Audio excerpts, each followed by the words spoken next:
Breaking the Silence is a podcast that dives into the intricate and often challenging topics of grief and loss within relationships.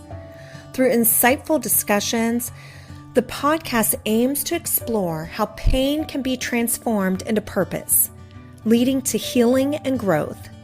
By addressing themes such as inner child work and the journey towards feeling alive once more, this podcast offers a beacon of hope for those navigating difficult emotions.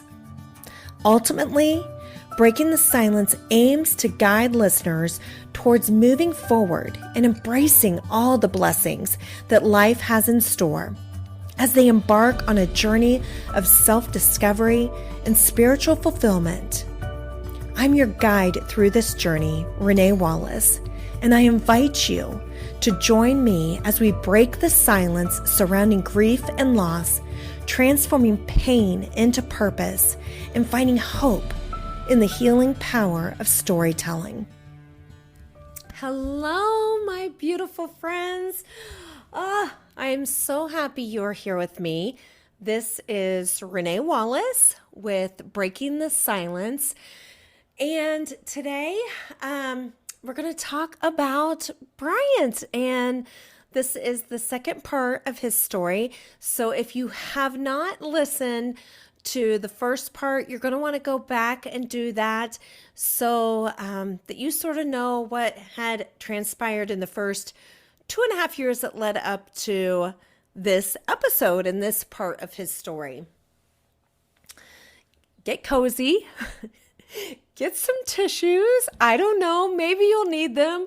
I have mine here ready just in case. Because I have a feeling there might be a few tears shed, at least for sure by me, maybe by you. And just, get something to drink, get cozy, and get your tissues. So I ended the last episode with we had gotten the diagnosis, and we had walked out of that office today learning that our son had a terminal genetic disorder, and with our heads pretty much spinning of like, what do we do with this, and where do we go from here, and what does life look like now? And so one of the things they did leave us with that day was the possibility of Bryant being able to go to Duke for treatment. And time was very much of the essence, and it wouldn't really cure him of the disorder, but it definitely could change the prognosis and give him a different outcome.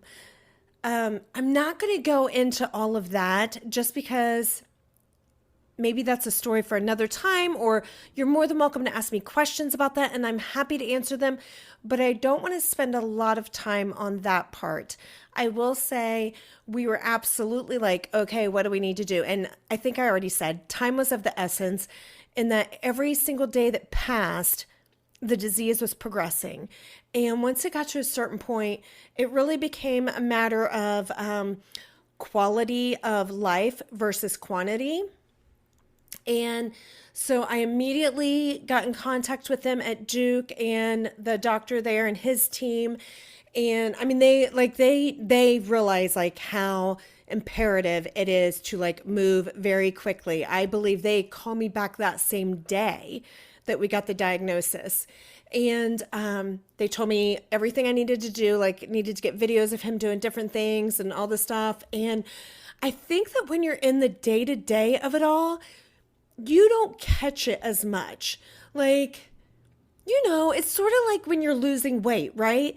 Like, you see yourself every day and maybe you don't notice it as much, but somebody else that hasn't seen you in like weeks or months, they're like, oh my gosh, you look amazing. Have you lost weight? Like they notice it more than you do in the day to day.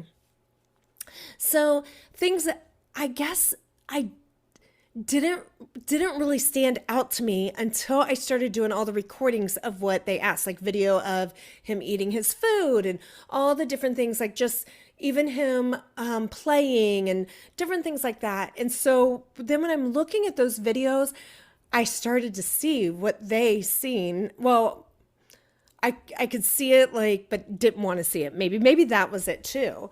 But anyways, so I sent them the videos, and the doctor, got back to us, and there was a lot more detail on that. But again, I'm not going to go into all that. But unfortunately, they told us that the disease had progressed too far already, and that he was not a candidate for treatment. So we had to accept the fact that there was nothing we could do. And that is a hard thing to accept as a mom. And I'm sure for Dave, but I'm speaking on my behalf. Well, I should say as a parent in general. But the thing you want to do the most is protect your kids, right? And I was powerless.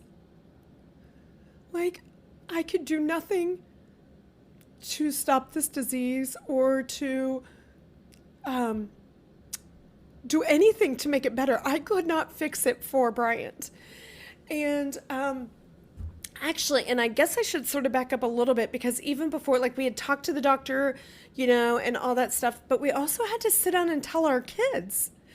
And that is a whole nother level. Like, the two levels, I would say, the hardest things was watching my son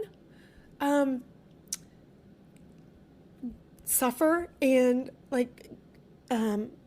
lose ability and watch things change, and to sit your kids down and telling them that their brother is going to die. And there's absolutely nothing that I could do to take away that pain for my kids or take away the reality of it for Bryant. And as much as you think, Lord, please take me instead, like, I'll trade spots. That isn't an option, right? Like, I will tell you something. Like, years ago, I met someone that she had cancer, and she had cancer all through her body, and she was just the most inspiring woman I had ever met. And I remember talking to her, and like, they literally said, like, she was a piece of Swiss cheese, like, just holes all over her body, just filled with cancer, and just sort of a miracle that she was even alive. And she said, like, she never thought, why me? That she always thought, why not me? And that struck me and stayed with me my entire life. That was like, I was so young when I met her. I mean, I was probably mid-20s. And that stuck with me the rest of my life, that I always thought, why not me? Like, who am I? Who am I that I think that I somehow don't deserve to have heartbreak or have cancer or suffer from whatever? But I always thought of it in the sense of, like, me being the one sick, Like, why not me have cancer? Like, I'm no better or no different than anybody else, that it shouldn't be me. But I thought it would be me, And there's a whole story and all that I'll share with you at some point. But it wasn't me. And it continued to not be me, obviously. It was Bryant, and it was Dave, and it was Michael. And so anyways, so we, told the kids. And of course, that is very hard. And there was tons of tears and crying. And I remember my daughter even saying, she felt like she cried enough tears that she could have taken a bath in him that night when she was taking her shower or bath. I don't know which, but anyways. And just watching your kid's heartbreak is the hardest thing ever. And I know anybody that is a parent gets that. And so from there, things changed very, very quickly. Like, and that's what I was starting to tell you. Like, I guess I didn't see in the videos. When I watched them back, then I seen it. Like when he was having breakfast and he had a bowl of cereal, and watching him use his spoon and get it to his mouth. Like I would just watch how much milk would pour off his spoon, and he would just miss his mouth. And I started really noticing how much his head was like starting to lean to the side. Like, I used to think like he just wanted to cuddle with me, like he would just lay his head on my shoulder.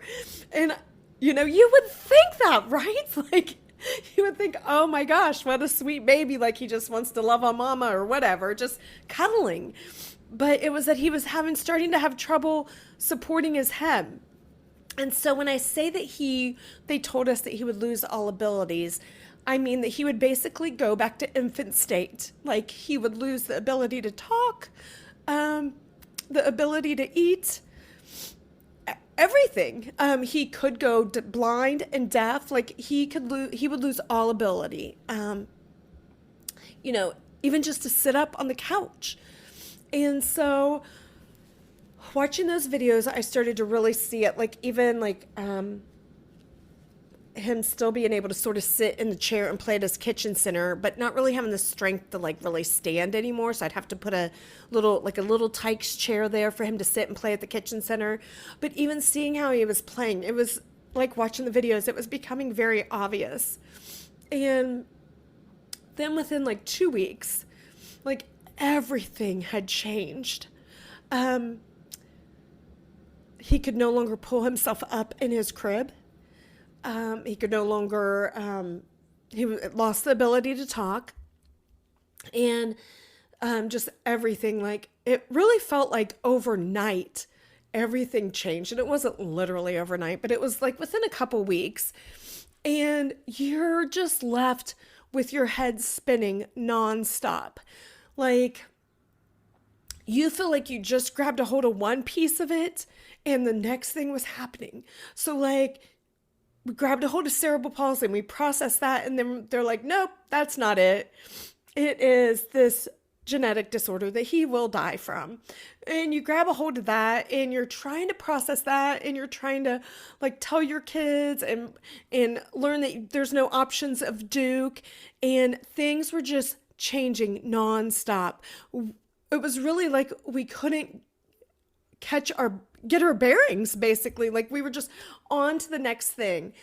And I remember once he was at speech therapy, we were still doing all the therapies and everything because of, again, like best quality of life that we could give him with the time that he had. Still doing speech therapy, physical therapy, things like that. They decided for some reason, and I don't remember exactly right now, that he needed to have a swallow study done. And so they sent me to Children's Hospital for that. And this was the second time that I had, like, of a big appointment.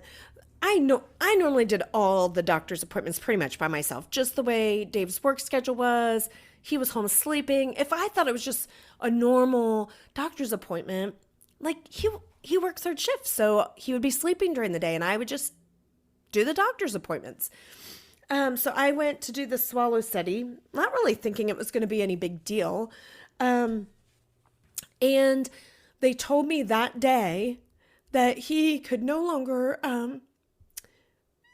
drink any liquid or have solids, that he was aspirating them. So, which that means he was like taking it into his lungs. And of course, if it got into his lungs and infection and all that, that's just really bad. So they're like, you need to go today and get an NG done, which is the tube that, goes up through their nose and down to their stomach to feed them. And so they got me connected with my pediatrician that day while I was at the hospital because we had to know next steps because he couldn't eat anymore or drink, by mouth at least.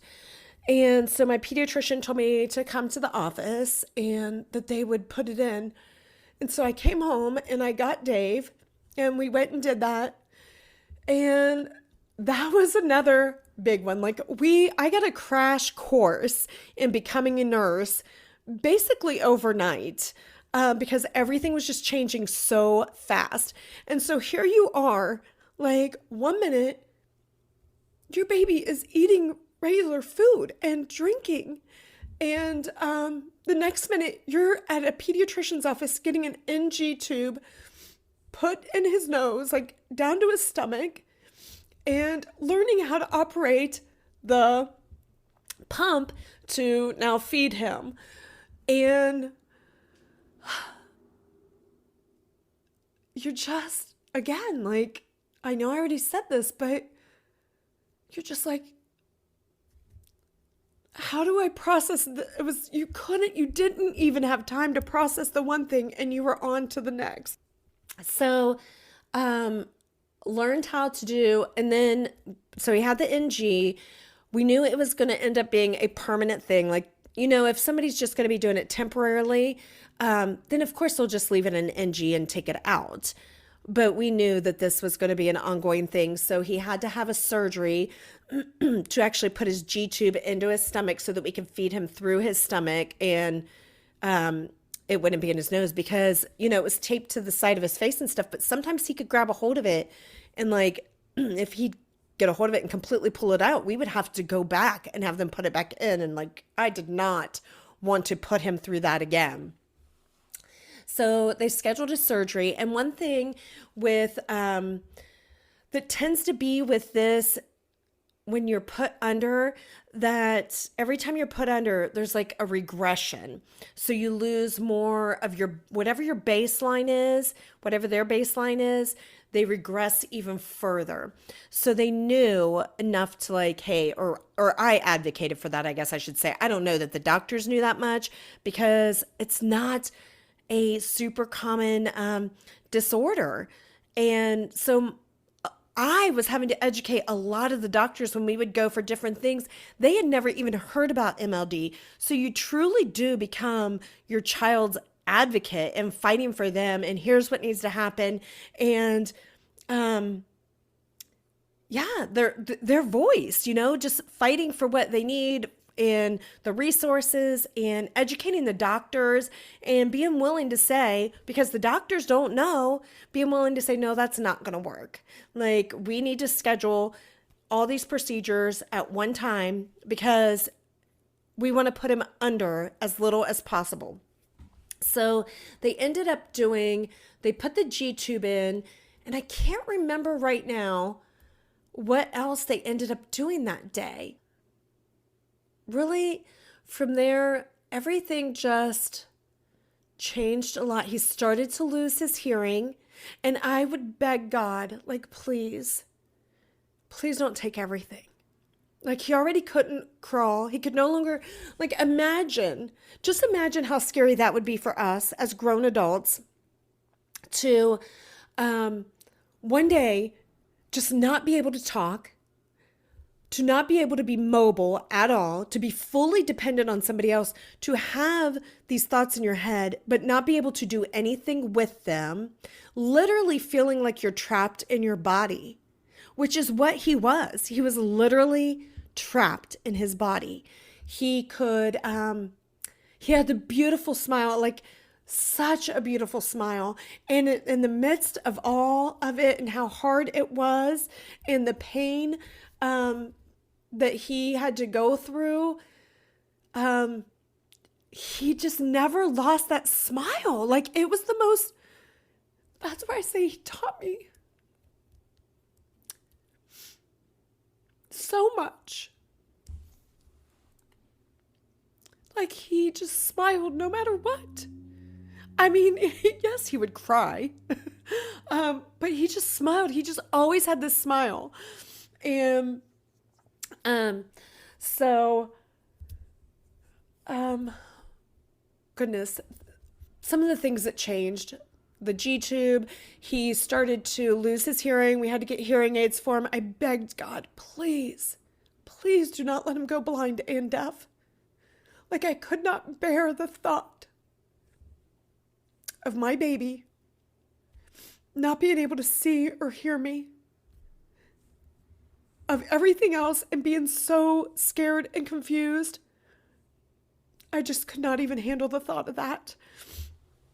And I could very much get my mind wrapped up in the future, right?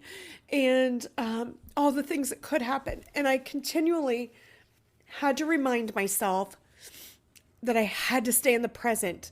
Like, he needed me here today.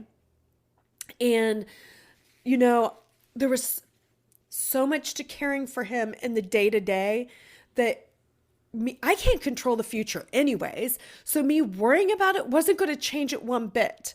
And what he needed was his mommy there advocating and fighting for him and taking care of him in the present while I had him, and enjoying the moment, you know, the time that we did have with him. That's for sure one thing I learned in all this. And of course, then again with Dave, and that life is so precious. And we think we have all this time. There is no guarantees. And gosh, we keep convincing ourselves of that, right? Like, oh, I'm going to live till I'm 80 or 90. No, we don't know that. It can change in an instance. And so, all right. So his spine started curving. So they had to make a brace for him to keep him from completely like sort of curving over. Like, he was really starting to like, there was just so much. There was like a whole process every day of, as things were changing, you know, putting his braces on his little feet to try to keep his muscles from not tightening up so much. And you would almost think like, why does it matter? But then like his feet would be so tight that, and his legs would hurt. We had to end up doing Botox in his legs to relax his left leg muscles because they were so stiff. And so we'd have to put the brace that went all the way like around his rib cage and stuff. And then we went to Hunter's Hope, which is it's a big thing. If you know Jim Kelly. Oh my gosh, I was going to say, if I forget the name too, like, you guys are just going to have to bear with me with all the emotions of telling this story right now. He is a football player. He was a former quarterback football player for the Buffalo Bills, and their son had a form of leukodystrophy. He had Krabbe and passed away from it. And they started a thing called Hunter's Hope after their son Hunter. And once a year they do like a symposium, and you can go and you can learn more about all the medical research that's going on. But you also get to connect with families that are either walking through the same thing, they have a child with a diagnosis, or they have had a child and that child has passed. And so we were on our way there to that for the first time ever with Bryant, and he had his first seizure. And so here we are in New York, or close to New York. I think we were just about there. And I'm like realizing, oh my gosh, my baby just had a seizure and we're so far from home. So lots of things obviously had changed. I mean, he literally was back to like a newborn in pretty much every aspect. I mean, he really was.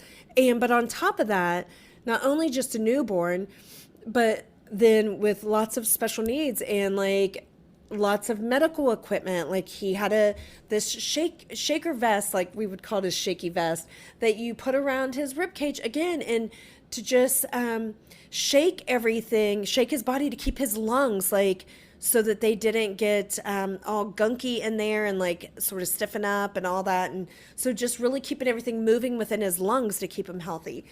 So all like newborn, but on steroids, like needing all this extra like medical equipment and medicines and things like that. And we ended up getting him approved for a Make-A-Wish trip, which was so incredible. And so the focus came on keeping him healthy for that Make-A-Wish trip. And unfortunately, he did end up getting sick at the beginning of December. And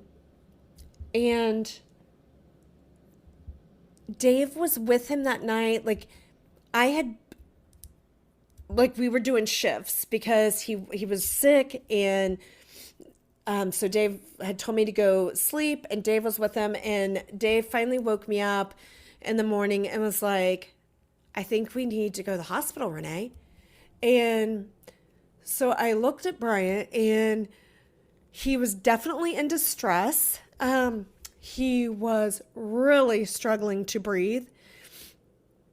And so we hurried up and got ready and headed to Children's, and they immediately took him back. And that is the scariest thing I've seen in my life. That was the first, I should say, of the scariest things I've seen in my life, of walking into that emergency room, them taking us straight back, and there's a whole team waiting at that room for him. And they were not messing around. Like, they were wasting no time, like getting him on BiPAP and just all the things. And you're just like, again, another one of those moments that you're like, what in the world is happening right here? Like, there's all these people working on my baby.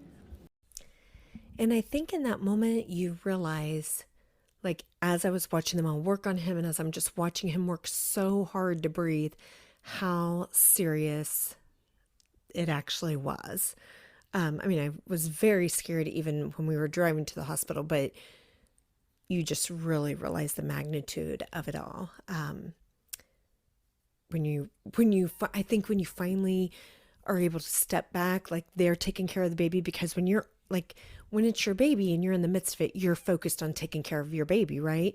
But now all the medical staff is like swooped in and took over, and you're just standing back. And I think almost the adrenaline can start to come down some, and you're like really like maybe even just able to take it in a little bit more of like, oh my gosh, like, this is, I don't know. I don't even know how to describe it. I don't know how to put words to it.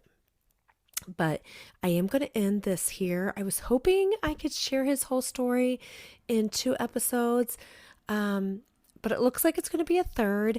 And so I'm going to end it here. I want you to know I send you off with so much love, and I just truly appreciate you being here. It means more to me than you know, the messages that you guys send me about the podcast, and just that you take the time to listen to my story, Bryant's story, all of it. Thank you for joining me on this episode of Breaking the Silence. As we conclude our time together, let us carry forward the stories we've heard, the emotions we've shared, and the connections we've forged. Remember, the journey through grief and loss is not one we walk alone. In the silence, we find solidarity. In our shared experiences, we find strength. And in our vulnerability, we find resilience. If you or someone you know is navigating the complexities of grief, know that there is support available. Reach out, lean on your community, and remember that healing is not linear. It's a journey, and you are not alone. Thank you for listening. Thank you for sharing, and thank you for being a part of this community. Until next time, may you find peace in the spaces between the silence. Please be sure to subscribe below and leave us a review. If you'd like to connect further, you can find me on Instagram at Coaching with Renee.